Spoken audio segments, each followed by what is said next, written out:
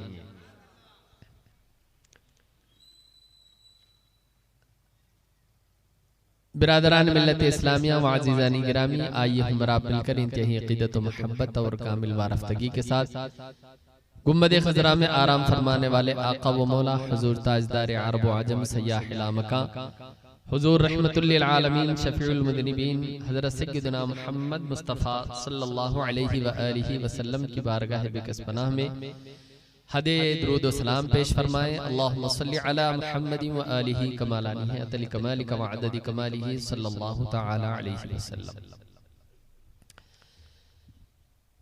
बिरादरान मिल्लत इस्लामिया व अज़ीज़ान गिरामी, आज का ये मुबारक जलसा ये मरकजी मीलाद कमेटी के ज़ेर एहतमाम मुनाकिद किए जाने वाले 15 रोज़ा जलसों में से 10वां जलसा है। ये हमारे लिए इंतहाई अक़ीदत और बड़ी सआदत मंदी की बात है कि लगातार 10 रातों से हम और आप ज़िक्रे विलादत मुस्तफ़ा सल्लल्लाहु अलैहि वसल्लम की इस मुबारक महफिल को मुनाकिद किए हुए और आपका शुमार उन खुश नसीबों में हो रहा है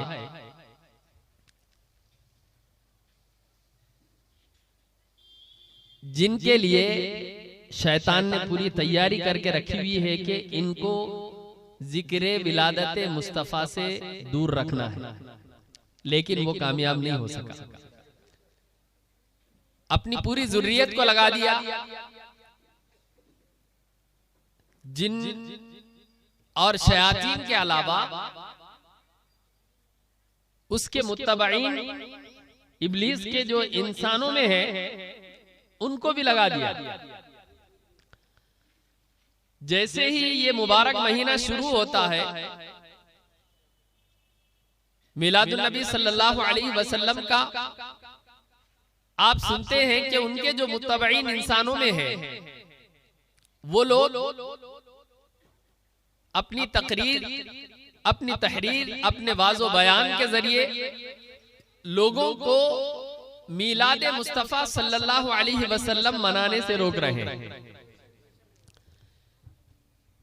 तो उसकी जुर्रियत जो जिनों में है, शयातीन में है, और उसके मुत्तबईन जो इंसानों में है, उनकी सारी कोशिशें हमारे यहाँ रायगा चली गई कि 10 रोज से लगातार अल्हम्दुलिल्लाह हम जिक्र विलादत मुस्तफ़ा सल्लल्लाहु अलैहि वसल्लम यानी मीलादुन नबी सल्लल्लाहु अलैहि वसल्लम मनाने के लिए यहाँ पर तशरीफ फरमाए।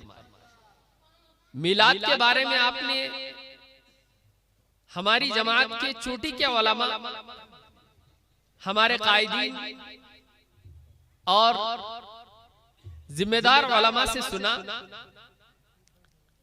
कि जिक्र विलादत मुस्तफ़ा सल्लल्लाहु अलैहि वसल्लम या मीलादुन नबी मनाना आप जिस नहज से भी, जिस तरीके से भी आका का जिक्र करेंगे वो मिलाद मुस्तफ़ा।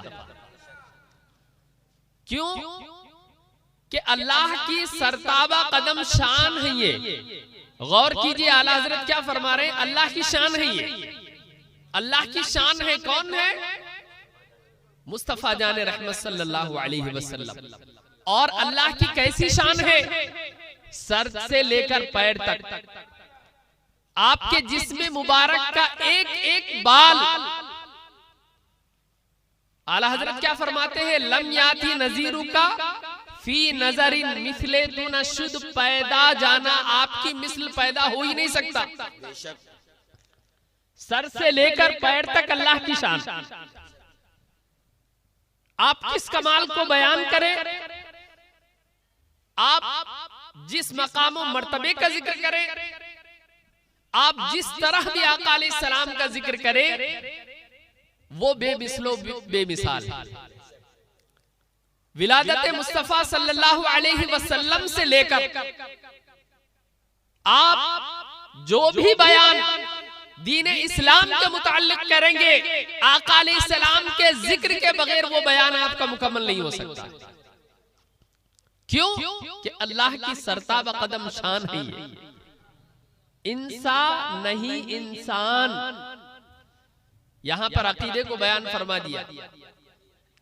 ऐसा मत समझो कि सरकार को तुम जो है इंसान इतना मकाम मर्तबा दे दो जैसे कि गैरों का कहना ये है, वहाबिया दयाबना वगैरह का, कि ये आका की ताजीम को इतना बढ़ा देते हैं कि अल्लाह से भी बढ़ा देते हैं।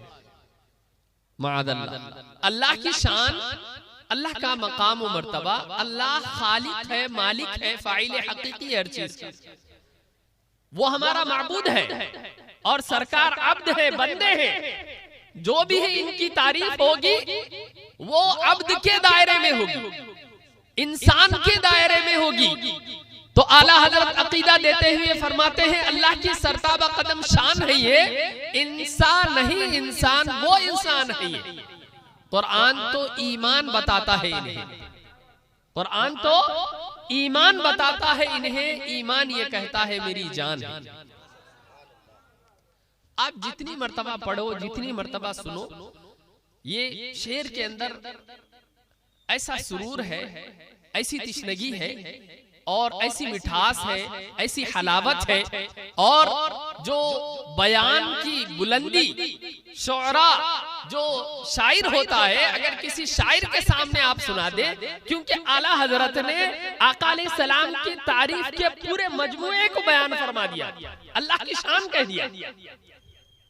सर से लेकर पैर तक, आप बाल मुबारक से लेकर नाखून मुबारक तक जिस हिस्से की तारीफ करो वो बेमिसलो बेमिसाल है, अल्लाह की शान है। अल्लाह की सरताबा कदम शान है ये इंसान नहीं, इंसान वो इंसान है ये। कुरान तो ईमान बताता है इन्हें, ईमान ये कहता है मेरी जान है। बिरादरान मिल्लत इस्लामिया, जिस आयत करीमा को मैंने तिलावत किया है और आज जो मेरा मौजू है और जिस तरफ मैं आप सबकी तवज्जो मबजूल कराना चाहता हूँ वो इंतहाई ही अहम है। इतना अहम है कि उस तरफ हमारी तवज्जो बिल्कुल नहीं। हम जिससे इंतहा दर्जे की गफलत बरते हुए मुस्लिम कौम जिस मामले में बिल्कुल ऐसी है जैसे कि उन्हें कुछ पता ही नहीं कि क्या कर रहे हैं।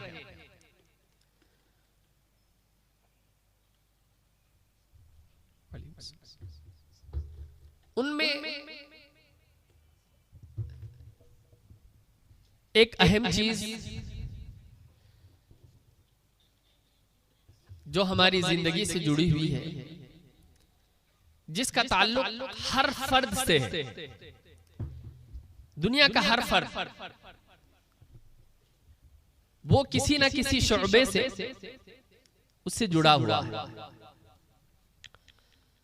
और वो है माल का कमाना। माल कमाना, अब हम जो माल कमाते हैं, जो कारोबार हम करते हैं, जो तिजारत हम करते हैं, जो बिजनेस हम कर रहे हैं, हर बंदा किसी न किसी तरीके से अपने अपने कारोबार में लगा हुआ है। और जरूरत भी इस बात की है कि हम अपने माश को, हम अपने जो मुआशी तरीक़ेकार है उसमें बेहतरी लाए, ताकि हमारा मुआशरा, हमारी सोसाइटी और हमारी मुस्लिम कौम, मुस्लिम उम्मत ये बेहतरीन जिंदगी गुजार सके। तो हर शख्स की जिंदगी से ये मामला जुड़ा हुआ।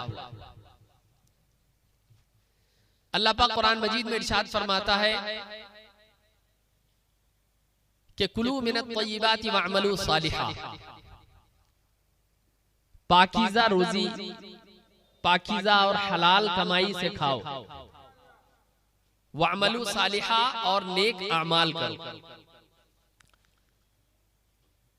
यानी हमारी जो जिंदगी है वो कारोबार से जुड़ी हुई है। इस कारोबार के अंदर जो इंतहाई दर्जे की गफलत हम बढ़ते हुए हैं वो है माले हलाल का कमाना। हदीस पाक में आया है, एक जमाना ऐसा आएगा, ला युबालिल मर्उ मा अखज़ मिन्हु अमिनल हलाली अम मिनल हरामी, कि एक जमाना ऐसा आएगा कि लोग इसकी परवाह नहीं करेंगे, इसके बारे में तहकीक नहीं करेंगे, इसके बारे में तफ्तीश नहीं करेंगे। यानी वो ये नहीं सोचेंगे, गौर व फिक्र नहीं करेंगे कि उन्होंने इस माल को किस तरीके से कमाया, अमिनल हलाली हराम तरीके से, अम मिनल हरामी या हराम तरीके से। तो बिरादरान मिल्लत इस्लामिया वो जमाना या तो आ चुका है, अनकरीब आने वाला। आज आप बहुत सारे लोगों को देखेंगे जो इस बात की परवाह नहीं करते कि ये माल आज 1 रुपया 2 रुपया कहां से आया हुआ है। जो माल चोरी का होता है, जो माल डाके का होता है, जो माल रिश्वत का होता है, जो माल हराम तरीके से झूठ बोलकर कमाया होता है, जो माल धोखा देकर कमाया गया होता है, ये माल हराम होता है। किसी ने रिश्वत ली, किसी ने सूद लिया, चोरी कर ली, धोखा दे दिया, कारोबार में किसी को धोखा देकर एक माल जो खराब माल, रद्दी माल होता है, उसको अच्छा माल बोलकर बेच दिया। इस तरह इतनी सूरतें हैं कारोबार की जो हराम तरीके से हम माल को कमा रहे हैं, और वह हराम तरीके से माल का कमाना आज जो इंसान नेकियों से दूर है, अल्लाह की इबादतों से दूर है, अल्लाह तबारक व तआला कि मसाजिद जो अल्लाह की मसाजिद जो खाली है, उनकी एक बड़ी वजह आपको इस बात में नजर आएगी कि लोग जो है ये नहीं देख रहे हैं कि उन्होंने ये माल कैसे कमाया। वो तमाम आमाल, वो तमाम असबाब, वो तमाम वजूहात जिसके जरिए इंसान अल्लाह की याद से गाफिल हो जाता है, शैतान उसके दिमाग पर सवार हो जाता है और वो ना नमाज की तरफ तवज्जो देता है, ना इबादतों की तरफ तवज्जो देता है। आज आप देखते हैं कि जलसागाह में अगर आपको बुलाया जाए, आकर बैठने के लिए कहा जाए, तो 1 घंटा 2 घंटा बैठने के बाद हम पर जो है सुस्ती नाजिल हो जाती है, सुस्ती सवार हो जाती है, और हम यहाँ से जल्द जाने के लिए जो है परेशान हो जाते हैं, तगदो करते हैं, और पहलू पर पहलू बदलते रहते हैं कि कब जो है हजरत तकरीर खत्म करेंगे और यहाँ हम चले जाए। लेकिन वहाँ जाने के बाद जैसे हम घर पर पहुँच गए, मोबाइल को हाथ में निकाल लिया। कल आपने सुना मोबाइल के फितने के बारे में, हजरत मुफ्ती शहरयार साहब क़िबला फरमा रहे थे कि आज हर तरफ मोबाइल ही मोबाइल है, हर एक के पास मोबाइल ही मोबाइल है। तो ये जाके आप घर पर पहुँच गए, 12-1 बजे जलसा खत्म हुआ, उसके बाद घंटा 2 घंटा, कई लोग ऐसे होंगे हम में से जो घंटा 2 घंटा अभी तक उनको नींद नहीं है, यहाँ बैठे हुए पहलू बदल रहे थे, यहाँ हमें नींद आ रही थी। आपने कभी गौर किया कि मस्जिद में आपका दिल क्यों नहीं लगता?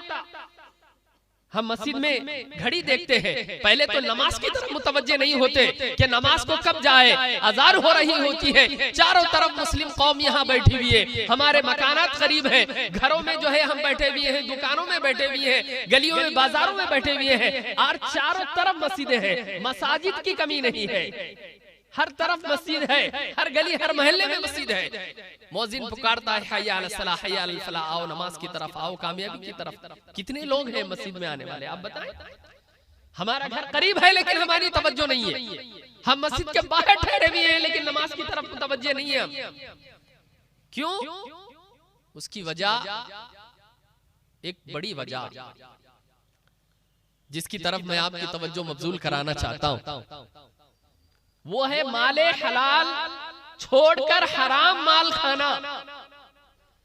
जब इंसान हराम का लुकमा पेट में डाल देता है तो अब उसके बाद ना उसकी नमाज कबूल होती है, ना उसकी दुआ कबूल होती है, ना उसका नमाज में दिल लगता है, ना तिलावत में दिल लगता है, ना इबादतों की तरफ, नेकियों की तरफ उसका दिल लगता है।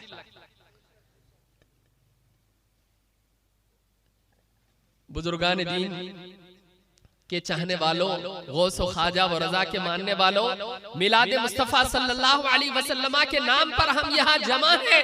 कभी आपने गौर किया कि जो माल आप कमा रहे हैं, जो पैसा हम इस्तेमाल कर रहे हैं, जो हम अपनी औलाद को खिला रहे हैं, जो कपड़ा हम पहन रहे हैं, अपनी औलाद को पहना रहे हैं, वो किस तरीके से आया हुआ, हलाल तरीके से या हराम तरीके से?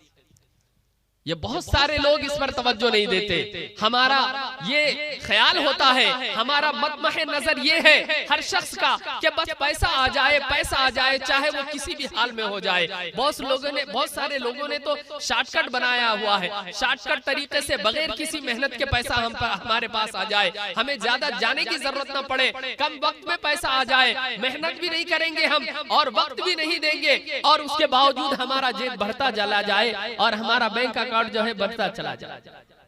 ये हमारी सोच होती है। अगर हम इस तरफ तवज्जो दे कि लोग काम कितना कर रहे हैं, कितना कर रहे हैं, तो आपको मालूम होगा कि हमारी कौम के सैकड़ों नौजवान आज जो है कारोबार से गफलत में पड़े हुए, उनको पता ही नहीं कि कारोबार क्या होता है। ये एक अलग मौजू है, इस पर अगर मैं चला जाऊं ना तो एक लंबी फहरिस्त है और बहुत ज्यादा वक्त जो है चला जाएगा। मैं जो बात आपको बताना चाह रहा हूँ, हो सकता है कि उस तरफ जो है वक्त ना बचे, क्योंकि हजरत के आने का वक्त भी करीब है। तो बिरादरान मिल्लत इस्लामिया, आज हमारी कौम इस बात की तरफ तवज्जो नहीं दे रही है कि वो माल हमने कमाया किस तरीके से, हलाल या हराम। हदीस पाक में आया है अल हलाल बय्यिनुन वल हराम बय्यिनुन व बैनहुमा मुशब्बिहात, कि हलाल वो वाज़ेह है, जाहिर है, हलाल की वजाहत कर दी गई है, जो भी हलाल है उसको बता दिया गया, और हराम क्या है उसको भी बता दिया गया कि ये तरीक़ेकार हराम है, और उन दोनों के दरमियान मुश्तबह चीजें हैं, शुबा वाली चीजें हैं, जिसके अंदर डाउट होता है कि हलाल है या हराम, डाउट वाली चीज है उसके दरमियान, और जो उसमें पड़ गया, हदीस पाक का आगे मफहूम है कि जो ऐसी चीजें इस्तेमाल कर रहा है, देखिए हराम नहीं बता रहा हूं मैं आपको, बल्कि वो चीज जिसके बारे में आपको मालूम नहीं कि ये हलाल है या हराम, ऐसी चीज भी हम जो है हजम करते चले जाते हैं, लुकमे पर लुकमे लेते चले जाते हैं, कभी हम गौर नहीं करते। यही वजह है बिरादरान मिल्लत इस्लामिया, आज किसी भी दीनी काम की तरफ, न नमाज की तरफ, न रोजे की तरफ, न इबादतों की तरफ, किसी तरफ हमारी तवज्जो नहीं हो पाती। अगर हो भी जाती है, अगर हम कर भी लेते हैं, तो शैतान ये कोशिश में रहता है कि इसके अमल को बिगाड़ दिया जाए। वो अमल हम कर भी लेते हैं, उसके बाद शैतान ये कोशिश में रहता है कि इसका अमल जो है वो मरने से पहले खत्म हो जाए, दुनिया में बाकी ना रहे, उसकी हम हिफाजत नहीं कर पाते। तो उन हराम चीजों में से एक बड़ी चीज है सूद। सूद का मतलब होता है इंटरेस्ट। इंटरेस्ट माने ब्याज खाना। आपने कभी गौर किया हमारी मुस्लिम कौम के कितने अफराद इसमें मुब्तला? आज हमारी बस्तियां उजड़ जा रही हैं, आज हमारे मोहल्ले तबाह हो रहे हैं। मुस्लिम कौम आज जिल्लतो तबाही के ठिकाने पर है। उसकी एक बड़ी वजह है सूदी कारोबार, सूदी लेन देन, जो ब्याज के ऊपर, इंटरेस्ट के ऊपर पैसा उठाया जाता है। हम ये समझते हैं कि पैसा बस आना चाहिए, वो किस तरीके से आया उसकी कोई जरूरत नहीं है, बस हमारे पास पैसा आना चाहिए। जो हराम खाने वाले लोग अलग है, हराम को लेने वाले लोग अलग है। सूद के बारे में हदीस पाक में आया है, आका अलैहिस्सलाम फरमाते हैं कि लाना रसूलुल्लाह सल्लल्लाहु अलैहि वसल्लम आकिलर रिबा, वो मुकिलहु, वो शाहिदहु, वो कातिबहु। लाना रसूलुल्लाह सल्लल्लाहु अलैहि वसल्लम आकिल रिबा, आका अलैहिस्सलाम ने लानत फरमाई उस शख्स पर जो सूद का खाने वाला होता है। जिसने दिया, जिसने खाया, दोनों भी, सूद का खाने वाला, सूद का देने वाला यानी लेने वाला, और वह शाहिदहु जो उसका गवाह होता है। सूदी कारोबार का कोई पेपर लिखा जा रहा है, उसका जो गवाह हो रहा है वो गवाह भी, वो कातिबहु, और उस पर भी अल्लाह की लानत है। और जिस पर अल्लाह की लानत होगी, ना वो मस्जिद के करीब जा सकता है, ना उसका नमाज में दिल लगेगा, ना उसका तिलावत में दिल लगेगा, ना उसका इबादत में दिल लगेगा, ना उसका जलसा व जुलूस में दिल लगेगा। कोई भी नेक कामों में उसका दिल लगने वाला नहीं है। जिस आयत करीमा को मैंने तिलावत की, अल्लाह पाक कुरान मजीद में इरशाद फरमाता है, उनकी हालत को बयान किया गया जो सूदी कारोबार करने वाले होते हैं, सूद खाने वाले होते हैं, ब्याज को खाने वाले होते हैं, इंटरेस्ट खाने वाले। उनकी हालत को अल्लाह पाक कुरान मजीद में इरशाद फरमाता है, अल्लज़ीना याकुलूना रिबा ला यक़ूमूना इल्ला कमा यक़ूमुल लज़ी यतख़ब्बतुहु शैतानु मिनल मस, कि जो सूद के खाने वाले हैं उनका हाल ये होगा, अल्लाह पाक कुरान मजीद में इरशाद फरमा रहा है कि वो मैदान महशर में ऐसे हालत में आएंगे जैसे कि शैतान ने उनको छूकर पागल बना दिया। इसकी तफसीर में हजरत अब्दुल्लाह इब्न अब्बास फरमाते हैं कि युबअसु मजनूनन युखनक़ु, ऐसे उठाए जाएंगे कि शैतान ने उनको छूकर जो है पागल बना दिया है, बिल्कुल पागलों की तरह मखबूतुल हवास होकर वहां मैदान महशर में आ रहे होंगे। उनको कोई होश नहीं होगा, वो होश में नहीं होंगे, मदहोश होंगे, उनके होश का, उनके अक्ल का कोई ठिकाना नहीं होगा। ऐसे वो मैदान महशर में लाए जाएंगे। ज़ालिका बिअन्नहुम क़ालू, वो जिन्होंने कहा कि बै यानी तिजारत और कारोबार भी रिबा है, सूद है। जमाने जाहिलियत में मुशरिकीन सूद के बारे में जब उनको कहा गया, उनको बताया गया कि भाई तुम सूदी कारोबार मत करो, सूद में लेन देन मत करो, 100 रुपया देकर उस पर ज्यादती मत लो, 1000 रुपया देकर 100 रुपया ज्यादा मत लो, 10,000 देकर 1000 ज्यादा मत लो, उसके ऊपर ज्यादती मत लो। तो ये लोग कहने लगे तो ये तो तिजारत की तरह है। तिजारत में क्या होता है, ये चीज है, आपने ये चीज बेची, आपने 10,000 में खरीदा, उसको 11,000 में बेच दिया, ये तिजारत है। तो वो कहने लगे कि ये भी तिजारत की तरह है, क्योंकि तिजारत में भी आप 10,000 की चीज को 11,000 में बेच रहे हैं, हम ये 10,000 रुपए है 11,000 में बेच रहे हैं। हदीस पाक में आया है कि जो चीज जिनसी होती है, तौली जाने वाली चीज और पैमाने पर नापी जाने वाली चीज को, जिनसी चीज को बराबर बराबर लेना जरूरी है। उस पर ज्यादती सूद है, उस पर ज्यादती हराम है। जैसे कि रुपये को रुपये के बदले, अनाज को अनाज के बदले बराबर बराबर लेना जरूरी है। अगर किसी ने उस पर ज्यादती कर दी, उसके ऊपर ज्यादा पैसा ले लिया, तो वो हराम हो गया। तो आज हमारे कितने ऐसे घराने हैं, कितने ऐसे कारोबारी हैं, कितने ऐसे ताजरीन हैं जो इस हराम में लगे हुए हैं, सूद ले रहे हैं। या तो बाज लोग तो माअल्लाह ऐसे जो सूद खा रहे हैं, और बाज ऐसे हैं जो सूद ले रहे हैं। ये दोनों हराम है। सूद का लेना भी हराम है, सूद का खाना भी हराम है। एक हदीस पाक में आया है कि अर्रिबा 70 हुबन, अकाली सलाम इरशाद फरमाते हैं कि अर्रिबा 70 हुबन। गौर से सुनो, सूद खाने वालों या सूद लेने वालों जो जरूरत के तौर पर सूद लेते हैं, वो कभी कामयाब नहीं हो सकते। जो लोग कहते हैं कि कारोबार में हमें सूद लेने की जरूरत होती है, इंटरेस्ट लेने की जरूरत होती है, वो लोग कभी कामयाबी के साथ तिजारत नहीं कर सकते। आज हमारी मुस्लिम कौम की बस्तियों की बस्तियां उजड़ चुकी है। अगर आप इस पर कभी गौर करेंगे, आप इस पर तवज्जो देंगे, तो आपको मालूम होगा हमारे बड़े बड़े ताजिर, हमारे बड़े बड़े कारोबारी आज सूद के पैसों में मुलव्विस होकर तबाह बर्बाद हो रहे हैं। कई लोग तो कारोबार को छोड़ दे रहे हैं, तलाश हो चुके हैं, और गैर जो है सूदी कारोबार, सूदी लेन देन, सूद देकर जो है हमारी पूरी कौम को उन्होंने तबाह कर दिया। कई लोग आपको ऐसे नजर आएंगे, दुकानदार, ताजिर, जो वो फाइनेंस के तौर पर, इसके तौर पर, उसके तौर पर सूद ले रहे हैं, और ये तवज्जो नहीं दे रहे हैं कि सूद से हमारा क्या फायदा होता है। मान लीजिए कि एक दुकानदार है, एक छोटी सी दुकान चलाने वाला, या जो डेली कारोबार करने वाला होता है, डेली यूजेस पे, वो शख्स जो है मान लीजिए किसी के पास से सूद लेकर आया है और फाइनेंस के ऊपर कारोबार कर रहा है, और उसने कमाया 1000 रुपया। कितना कमाया? 1000। यानी उसकी आज की कुल कमाई 1000 रुपया है, जिसमें असल भी है और मुनाफा भी है। अब उसमें से मान लीजिए 700, 800, 900, बाद लोगों के पूरे 1000 के 1000 पैसे फाइनेंस में देने के होते। जितना वो कारोबार उसका आज हुआ है 1000 रुपया, उसकी आज की पूरी कमाई है टोटल, और वो 1000 में से 7 या 800 रुपया सूद देने वाले को वापस कर देता है, इंटरेस्ट लेने वाले को।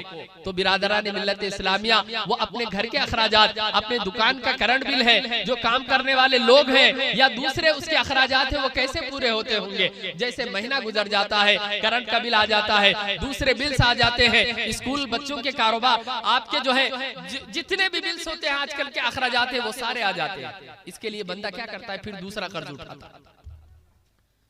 अब इसी तरह एक सिस्टम बना हुआ है चैन का, सूद पर सूद ले रहा है, सूद पर सूद ले रहा है, जो कमा रहा है सूद पर दे रहा है, जो कमा रहा है वो सारा पैसा जो है वो सूद लेने वालों को तकसीम करता जा रहा है, और ये तबाह बर्बाद होता जा रहा है, हराम खा रहा है, सारी जिंदगी हराम, उसके अंदर कोई बरकत नहीं है। तो आका अलैहिस्सलाम फरमाते हैं कि अर्रिबा 70 हुबन, के सूद में 70 किस्म के गुनाह। कितने किस्म के? गौर से सुनना मुसलमानों, अल्लाह अकबर। ऐसी चीज आप आगे आ रही है कि सुन के बाद रोंगटे खड़े हो जाएंगे। अल्लाह अकबर। आका फरमाते हैं ऐसरुहु, उसमें सबसे कम गुनाह ये है कि अयन की हर रजुल उम्महु, अल्लाह अकबर, के कोई शख्स अपनी माँ से जिना करे। वहां निकाह जिना के माने में, अस्तगफिरुल्लाह रब्बी। क्या आप गवारा करेंगे? सोचेंगे कभी माअज़ल्लाह? कोई मुसलमान ये तसव्वुर भी कर सकता है? आका फरमाते हैं सल्लल्लाहु अलैहि वसल्लम, वीडियो बंद करो। आका सल्लल्लाहु अलैहि वसल्लम फरमाते हैं कि जिसने सूद खाया वो 70 गुना सूद के होते हैं। आका अलैहि सलाम फरमाते हैं ऐसरुहु, यानी उसका सबसे कम गुना उन 70 गुनाहों से कम गुना उसका ये है कि अय्यनकिह अर्रजुलु उम्महु, कि कोई शख्स अपनी माँ के साथ जिना करे, माअज़ल्लाह, माँ के साथ मुंह काला करे, माँ के साथ फेले हराम करे, उसके बराबर उसका गुनाह होगा सूद खाने वाले का। अल्लाहु अकबर कबीरा। यही वजह है कि आज हमारा नमाजों में दिल नहीं लगता, आज हमारा इबादतों में दिल नहीं लगता। वक्त गुजर रहा है, दिलों पर सियाही चढ़ गई है, दिल हमारे जंग आलूद हो चुके हैं, दिल हमारे सियाह और मैले और गंदे हो चुके हैं। हराम खा खा कर जो है हमने हमारी हालत ये बना ली कि कोई इबादत में हमें मजा नहीं आता। वरना इबादत क्या है? अल्लाह ने हमको पैदा ही किया इबादत के लिए। इसका काम क्या है? इसका काम जो है आवाज देना है। अगर मान लीजिए काम सही नहीं करता, फाजिल भाई इसको उठा कर भेज देंगे, दूसरा लेकर आएंगे या बनाएंगे उसको। अगर उसके बावजूद काम नहीं करता तो इसको जो है भंगार में बेच देना पड़ेगा, या ऐसे ही जो है उसको फेंक देना पड़ेगा। ये हाल हमारा है। अल्लाह ने हमको अपनी इबादत के लिए पैदा फरमाया, अल्लाह ने हमको बेकार नहीं पैदा फरमाया।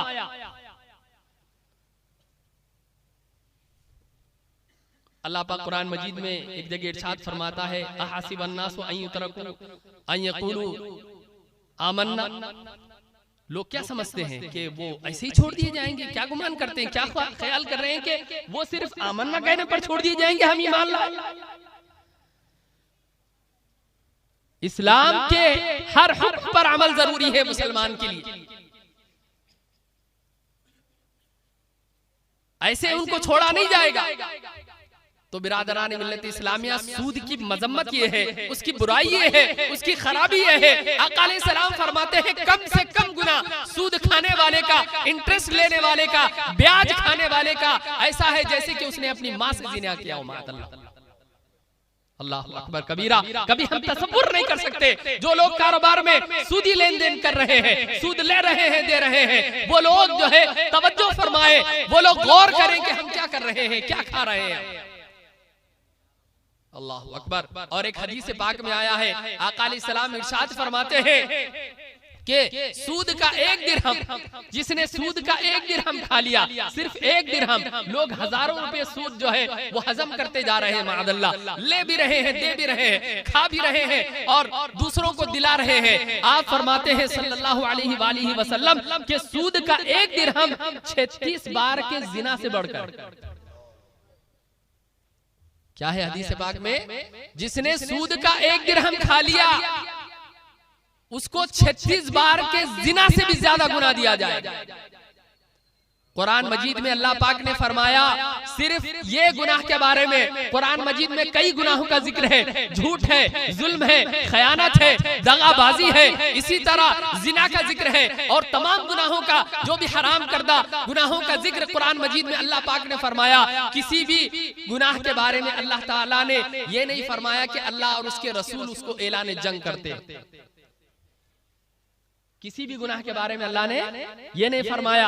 सूद के अलावा जितने भी हराम गुनाहों का जिक्र हुआ कुरान मजीद में, लेकिन अल्लाह पाक कुरान मजीद में इरशाद फरमाता है फ़अज़नु बिहर्बिन मिनल्लाहि व रसूलिही। सूद के बारे में अल्लाह पाक इरशाद फरमाता है फ़अज़नु बिहर्बिन मिनल्लाहि व रसूलिही, कि अल्लाह व रसूल उससे ऐलान जंग करते हैं। अल्लाहु अकबर। या अय्युहल्लज़ीना आमनुत्तक़ुल्लाह व ज़रू मा बक़िया मिनर रिबा इन कुंतुम मुमिनीन। ऐ ईमान वालो, ऐ मोमिनीन, अल्लाह से डरो, तकवा इख्तियार करो। अगर तुम्हारे दिल में तकवा है, अगर तुम मुत्तकी हो, मोमिन हो, परहेजगार हो, इन कुंतुम मुमिनीन, आगे अल्लाह इरशाद फरमा रहा है इस आयत करीमा में, अगर तुम मोमिन हो, अगर ईमान रखने वाले हो तो सूद की बकिया रकम छोड़ दो। वदरू मा बकिया मिनर रिबा। अब तक तुमको मालूम नहीं था, अगर आप सूद का खाते थे, इस्तेमाल करते थे, जैसे ही मालूम हुआ सूद की बकिया रकम को छोड़ दो। बात समझ में आ रही? फ़इल्लम तफ़अलू, अगर तुम ऐसा न करो, मालूम होने के बाद भी सूद खाते रहो, मालूम होने के बाद भी सूद लेते रहो, अल्लाह पाक फरमाता है फ़इन लम तफ़अलू फ़अज़नू बिहर्बिम मिनल्लाहि व रसूली। अल्लाहु अकबर। अल्लाह और रसूल सल्लल्लाहु अलैहि वसल्लम के साथ जंग के लिए तैयार हो जाओ। किसकी मजाल है जंग के बारे में फायदा फरमा रहा है अल्लाह पाक, किस में ये मजाल है, किस में ये दम है कि अल्लाह और रसूल सल्लल्लाहु अलैहि वसल्लम से जंग करे। क्योंकि सूद जो है हमारे पूरे निजाम जिंदगी को बिगाड़ कर रख देता है, निजाम हयात को बिगाड़ कर रख देता है। ये जो सूदी सिस्टम होता है जो तबाह बर्बाद करने वाला होता है।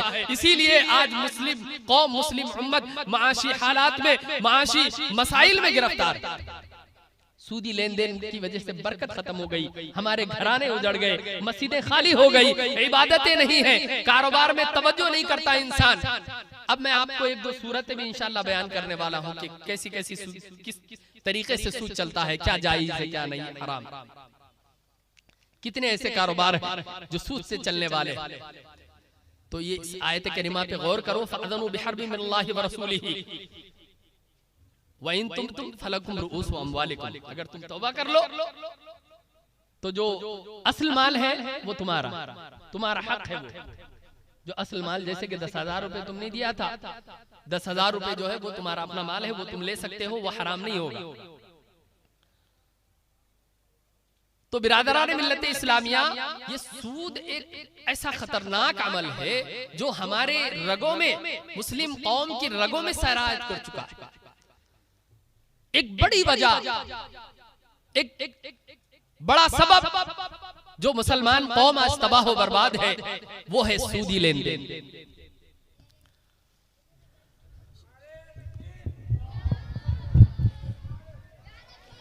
नारे तकबीर, नारे रिसालत, नारे रिसालत। आमदे खलीफे हुजूर ताजुश शरिया, आमदे खलीफे हुजूर ताजुश शरिया, आमदे खलीफे हुजूर ताजुश शरिया हजरत अल्लामा मुफ्ती प्रोफेसर शहरियार रजा साहब क़िबला, बस्ती बस्ती करिया करिया, बस्ती बस्ती करिया करिया।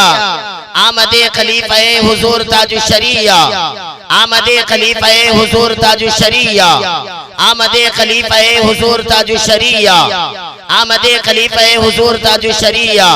सरकार की आमद, सरकार की आमद, दिलदार की आमद, मुख्तार की आमद, मसलके आला हजरत, मसलके आला हजरत। नारे तकबीर, नारे रिसालत। आमदे खलीफे हुजूर ताजुश शरिया हजरत अल्लामा मुफ्ती प्रोफेसर शहरियार रजा साहब क़िबला। नारे तकबीर, नारे रिसालत।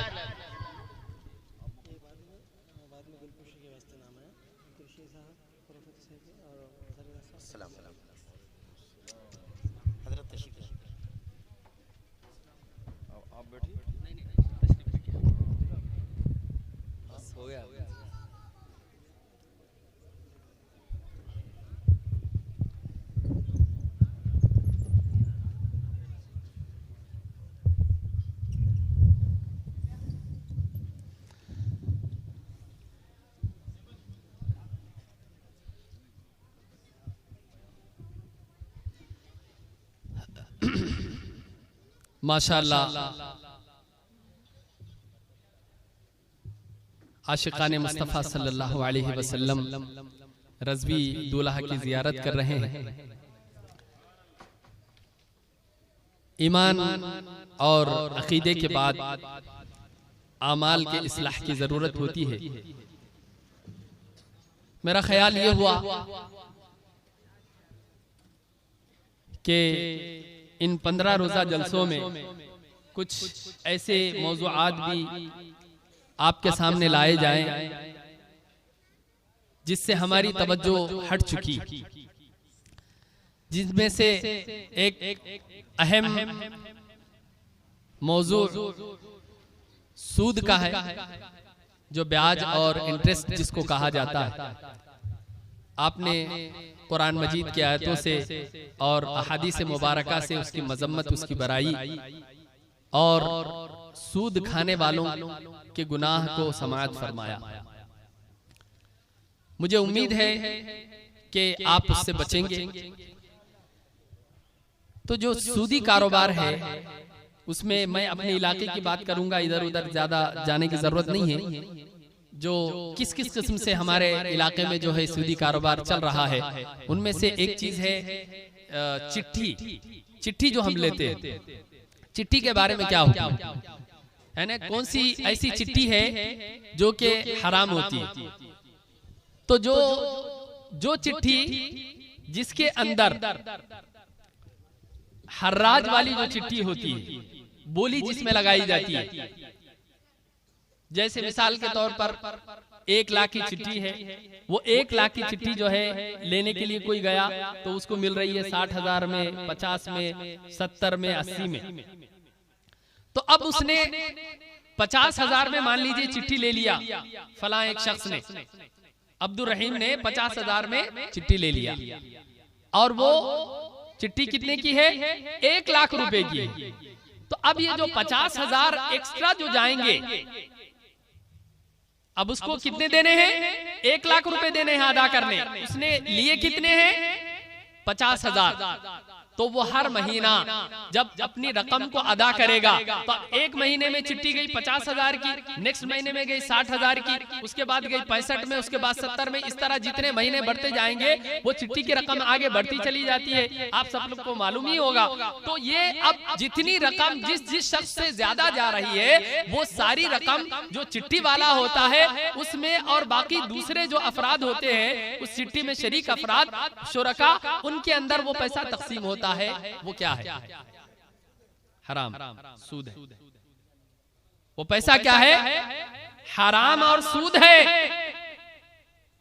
और उसके बाद ये हर्राज यानी बोली वाली चिट्ठी तो हराम होती है, तकरीबन लोगों को मालूम होगा, उसके बावजूद उठा रहे हैं।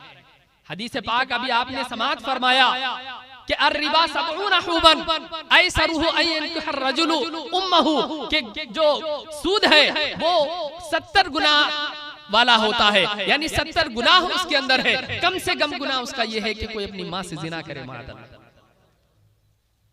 अब ये एक्स्ट्रा पैसा जितने लोगों में तकसीम हुआ, वो सारे लोग सूद खाने वाले हो गए, ये सूद देने वाला हो गया। अब 20 लोग होंगे, 30 लोग होंगे, 25 लोग, जितने भी लोग होंगे वो सब इस गुनाह में शरीक होंगे।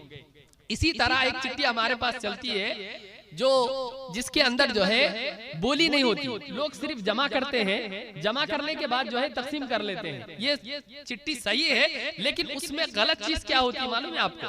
उसमें गलत चीज ये होती है कि जो चिट्ठी को जमा करने वाला होता है वो इस बात का हकदार समझा जाता है उर्फ में, यानी इस तरह मामूल है, उर्फ में इस तरह समझा जाता है कि जो चिट्ठी डाल रहा है, जिसके मकान पर जिस शख्स जो चिट्ठी 20 लोगों को जमा करके डाल रहा है, वो बोलता है कि भाई पहली जो चिट्ठी होगी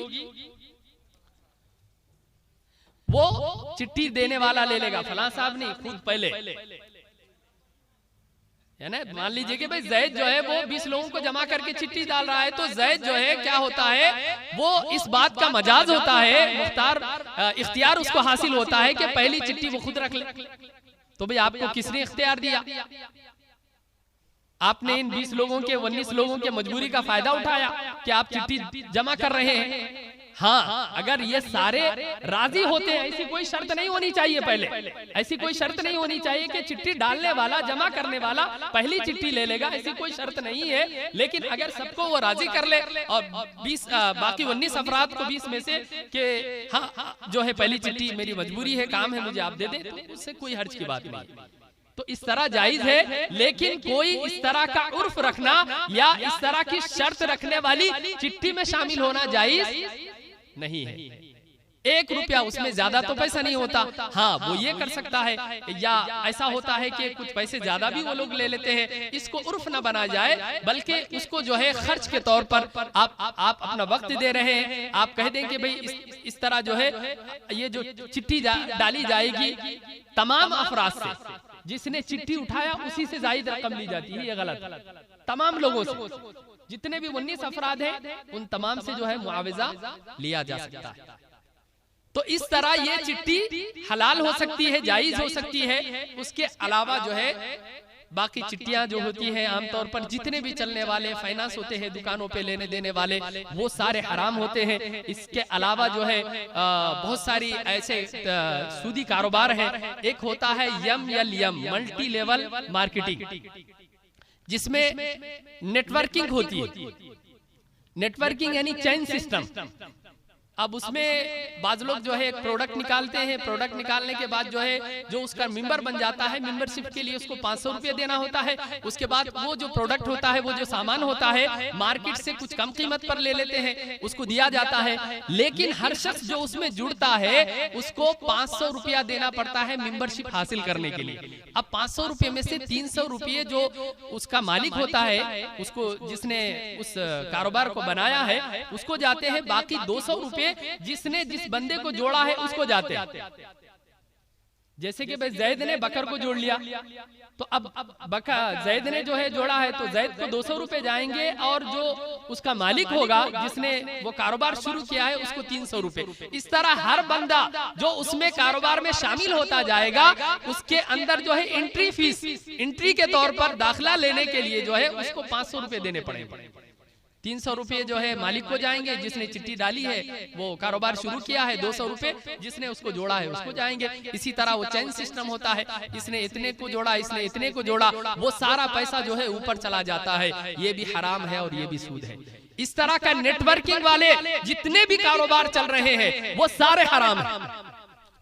मल्टी लेवल मार्केटिंग हो, न जाने एमवे के नाम से निकला था, बहुत सारे, और उसमें एक होती है फॉरेक्स ट्रेडिंग। फॉरेक्स ट्रेडिंग जो होती है वो भी हराम है, उसकी तफसील का बोलने की जरूरत नहीं है, नाम याद रख लिए। फॉरेक्स ट्रेडिंग जो ऑनलाइन ट्रेडिंग होती है वो भी हराम होती है। इसी तरह जो है जो सोने की गोल्ड माइन जो है मार्केटिंग होती है सोने की, सोना किसी ने देखा नहीं है, मबी जो है मौजूद नहीं है, उसको कब्जा भी उसने नहीं किया। डिजिटल जो है वहां पर होता है कि भाई इतने में इसने खरीदा है सोना खरीद के रख लिया, सोना उसके पास नहीं है, डिजिटल सोना है, वर्चुअल है सोना उसके पास आया नहीं अभी, बस वो सोना है। वो सोना उसके कंप्यूटर में दिखाएगा, जब वो उसको लॉगिन करेगा अपनी आईडी को, उसको जो है मालूम होगा जहां से उसने खरीदा था वो सोना उसका दिखा रहा है, ना उसका सोना सामने है, ना वो पैसा जो है लेन देन जो हो रहा है वो सामने।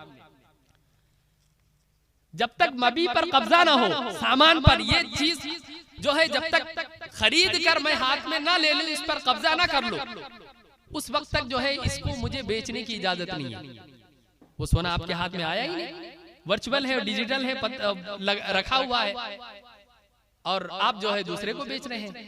आपने खरीदा, उसको जो है 50,000 रुपए तोला, और रेट बढ़ गया, उसका 60,000 में बेच दिया आपने। 10,000 रुपए जो एक्स्ट्रा आपने हासिल की वो क्या है? सूद, हराम।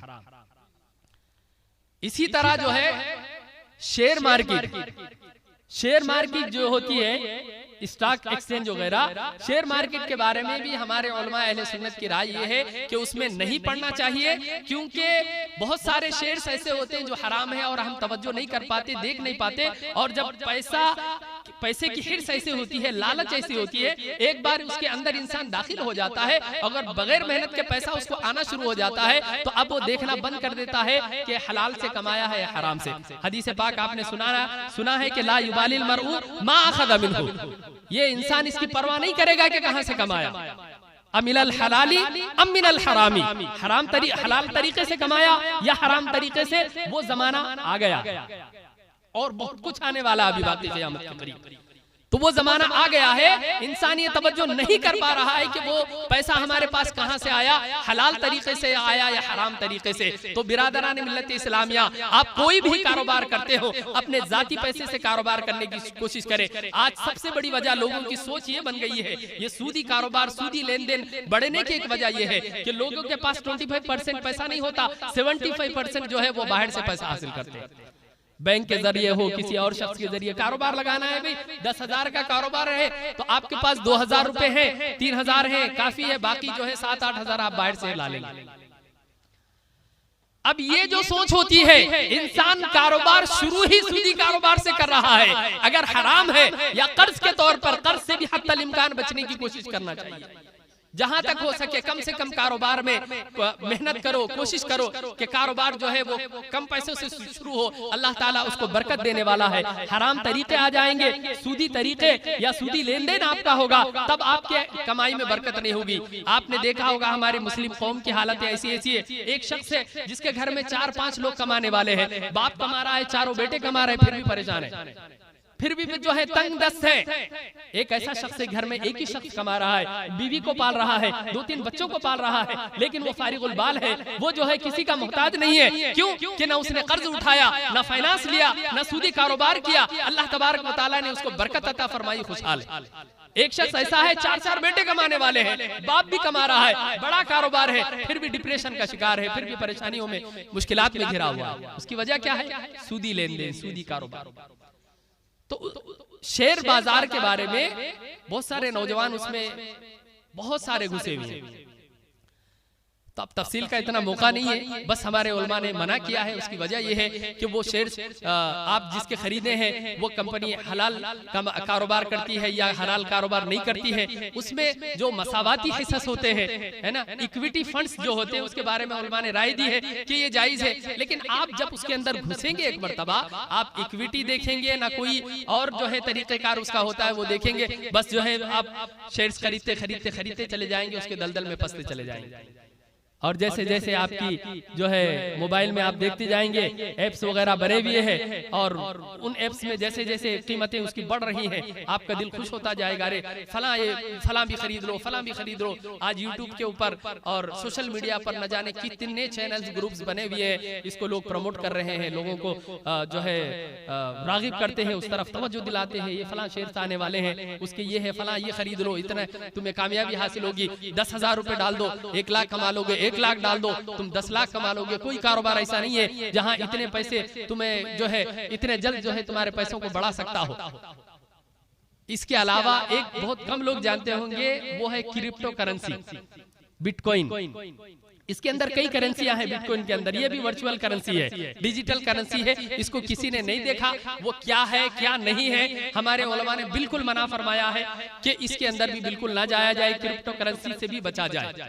क्रिप्टो करेंसी भी ये हराम है, और उसको खरीदना उसको बेचना, उसके अंदर भी वही होता है। क्रिप्टो करेंसी 10,000 की खरीद ली, उसके भी रेट से बढ़ते जाते हैं, जैसे रेट से बढ़ गए उसको बेच दिया, है ना। कहीं पर जो है बैंक से पैसा नहीं निकाल सकते आप, उसका पैसा किसी ने नहीं देखा, उसकी हकीकत क्या है वो भी नहीं मालूम, लेकिन उसको इतने तरीके से प्रमोट किया जा रहा है, बड़े तरीके से। उसकी बहुत कम डॉलरों में कीमत थी, आज जो है लाखों डॉलरों में उसकी कीमत हो चुकी, हजारों डॉलर्स में उसकी कीमत हो चुकी है, यानी जो बिल्कुल कम कीमत की चीज थी। इस तरह अब न जाने क्या होता है उसके अंदर, और उसकी कीमतें जो है वो बढ़ती ही चली जा रही है। तो ये बिटकॉइन भी जो है आजकल जो खरीदा जा रहा है, उससे भी बचने की कोशिश करें। ये चंद सूरतें थी, आप जो है तवज्जो फरमाएं। अल्लाह ताला हमें और आपको हलाल माल कमाने, खाने, अपने औलाद को हलाल खिलाने की तौफीक अता फरमाए, और अकले हराम से बचने की तौफीक अता फरमाए। अस्सलामु अलैकुम रहमतुल्लाहि तआला व बरकातहू।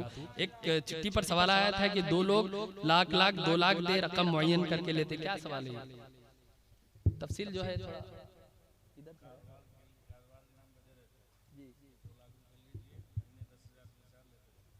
हाँ, तो ये जो है ये भी तरीक़ेकार नाजायज है। आपने 1 लाख रुपए 2 लाख रुपए कारोबार में लगाया, उसके बाद आप कहते हैं कि फिक्स्ड अमाउंट आपको जो है रिटर्न में मिले, मुनाफा फिक्स्ड, ये हराम है। उसका तरीक़ेकार ये होगा जैसे कि भाई 10,000 आप कहते हैं कि महीने में 2 लाख रुपए मैं आपको दे रहा हूँ, महीना 10,000 रुपए मुझे देना। या कारोबार वाले लोग बोलते हैं कि भाई आप 2 लाख रुपए दे दीजिए, महीना आपको 10,000 देंगे। तो किस हिसाब से आप दे रहे हैं? कारोबार का तरीका, शिरकत का तरीका ये होता है कि नफा और नुकसान जो है, हाँ, ये बहुत ज्यादा आम हो रहा है। बहुत सारे तरीके जिसमें से एक ये भी है। लोग, अभी मैंने थोड़ी देर पहले कहा था कि लोग ये चाह रहे हैं कि बस किसी हाल पैसा आ जाए बस। हदीस पाक में भी है कि ला युबालिल मर्उ मा अखज़ मिन्हु, कि इंसान इसकी परवाह नहीं करेगा कि कहां से हासिल किया, हलाल तरीके से या हराम तरीके से, बस पैसा आना चाहिए। तो लोग क्या कर रहे हैं, कारोबार को बढ़ाने के लिए न जाने क्या क्या है। और रियल इस्टेट के अंदर एक हराम तरीका जो आमतौर पर राइज है, बहुत ज्यादा राइज है, बहुत ज्यादा, वो एक तरीकेकार ये भी हमने पढ़ा है। हजरत भी यहाँ तशरीफ फरमाए, तवज्जो फरमाए हजरत भी, कि जैसे मिसाल के तौर पर आपने 10 लाख की एक जमीन खरीदी, तो उसका तरीक़ेकार क्या होता है कि 10 लाख की जमीन आपने खरीदी, जमीन आपने खरीदने के बाद 1 लाख रुपए या 50,000 रुपए बयाना दिया, और उसके बाद जो रियल एस्टेट कारोबारी क्या करते हैं, उस जमीन को अभी कब्जा नहीं लिया, 3 महीना 4 महीना आगे बाकी 9 लाख रुपए देने की बात होती है, उससे पहले ही उस जमीन को बेच देते हैं।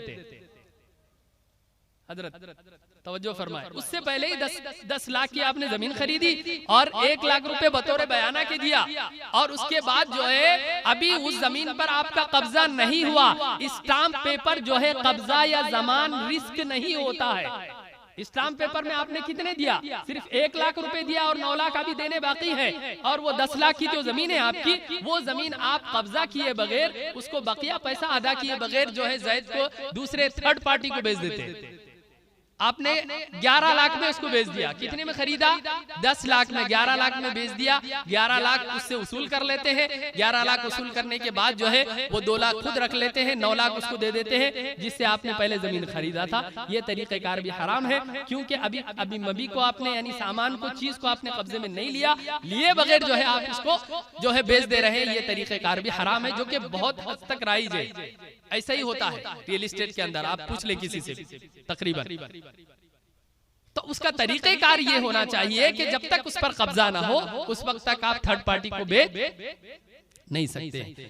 तो ये जो 1-2 लाख रुपए मार्केट में आपने डाल दिया, मार्केट वाले आपको कहते हैं कि भाई 2 लाख रुपए आप दे दे, महीना 10,000 रुपए आपको फिक्स दे दिया जाएगा, ये भी हराम है। हाँ, उसमें आप फीसद मुकर्रर कर सकते हैं, फीसद को मुकर्रर कर सकते हैं कि भाई 2 लाख रुपए मेरे लग रहे हैं और मेहनत आपकी हो रही है, तो इसमें से कारोबार में हम फीसद को मुकर्रर करेंगे कि आप 50% ले ले, मुझे 50% दे दे, आप 60% ले ले, आप मेहनत ज्यादा कर रहे हैं तो मुझे 40% दे दे। इस तरह हो सकता है 50-40 हो या 50-50 हो या 60-40% पर जो है। और उसके साथ साथ दूसरी अहम और जरूरी चीज ये है कि जो नुकसान होगा उसमें भी दोनों बराबर होंगे। उसमें मुनाफे का तो जिक्र होता है, यानी आपको 10,000 दे दी जाएंगे, लेकिन उसके कारोबार में फायदा क्या हुआ, नुकसान क्या हुआ, उसकी जो है उसका कोई हिसाब नहीं होता, तो ये भी हराम है। हाँ, नुकसान में भी आप बराबर के जिम्मेदार होंगे, और जो भी आपने फिक्स किया है मुनाफा फिक्स कर सकते हैं इस तरह आप, लेकिन जो है नुकसान में भी आप बराबर के जिम्मेदार होंगे। जितने % नुकसान होगा वो नुकसान को निकालने के बाद, अखराजात को निकालने के बाद जो पैसा बचेगा उसमें आपने जो भी तय किया है उसके हिसाब से जो है उसके अंदर आपकी तकसीम ये जायज है। इस तरह बहुत सारी सूरतें हैं जो हराम की हमारे कौम में पनप रही हैं।